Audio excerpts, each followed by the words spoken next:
क्या बताते हैं कि किसी को तो सेवा का अभिमान हो जाएगा और किसी को धन का, किसी को और किसी दान का। तो पुण्यात्मा परमात्मा कहते हैं कोई भी प्रकार का यदि आप में अभिमान हुआ है तो आपका भक्ति नाशक बन गया।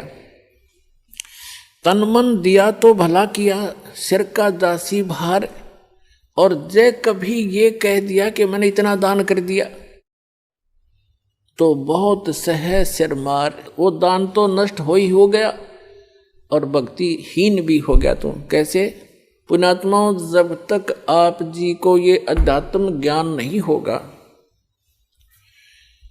तब तक आप सफल नहीं हो सकते। इसलिए दास का उद्देश्य रहता है कि आपको मैक्सिमम अध्यात्म ज्ञान से परिचित कराऊं, मर्यादाओं से परिचित कराऊं, और तभी आप सफल होगे, मार नहीं खाओगे। जैसे नए नए भक्त आते हैं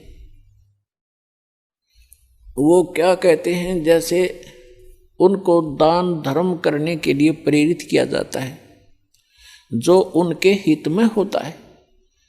पुण्यात्माओं, एक पुराने समय में जब हमारे पूर्वजों के पुण्य अच्छे होते थे, जब कभी कोई वर्षा ना होती थी, गांव के लोग इकट्ठे होते थे और एक सामूहिक भंडारा करते थे, कलेक्शन करके सब तय, और मीठे चौड़ बनाया करते और आपे बना के आपे खाया करते, बैठ कर भगवान तरस कराया करते। न्यों क्या करते, धर्म कर दिया, राम बरसेगा, और वो वर्षा हो जाया करती थी। अब पुण्यात्माओं, एक मीठे चौड़ों तो जो वर्षा हो जाया करती है, तो यहाँ तो अमृत बरसा देगा भगवान। कितना गजब का भंडारा हो रहा है।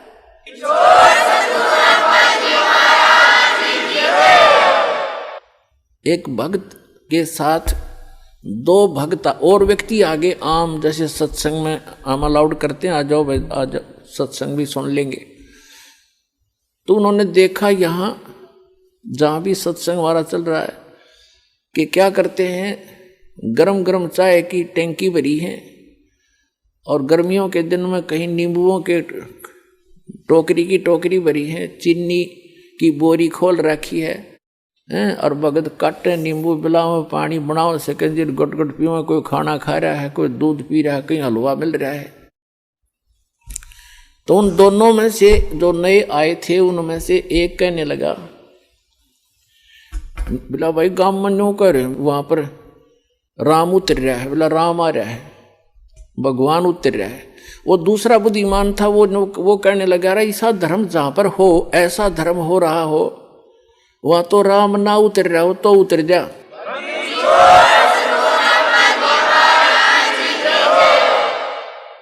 ऐसा धर्म यहां देखा मैंने, जो पुण्य यहां हो रहा है, कितने भंडारे चल रहे हैं, कोई चवन्नी तक कोई लेता नहीं, कितना खाओ कितना पियो। तो पुण्यात्माओं, तो धर्म के लिए आपको प्रेरित किया जाता है। ये विधिवत साधना है, शास्त्र अनुकूल साधना है। यहाँ का किया हुआ पुण्य आपको बहुत गुना हो करके वापस भी मिलेगा और आपके गुड अकाउंट में लिखा जाएगा, वो अलग से। या आपको वापस जो मिलेगा ये तो आपका यूँ समझ लो ब्याज ब्याज मिलेगा, मूल धन तो आपका जमा होता रहेगा। ये ऐसे जान लेना।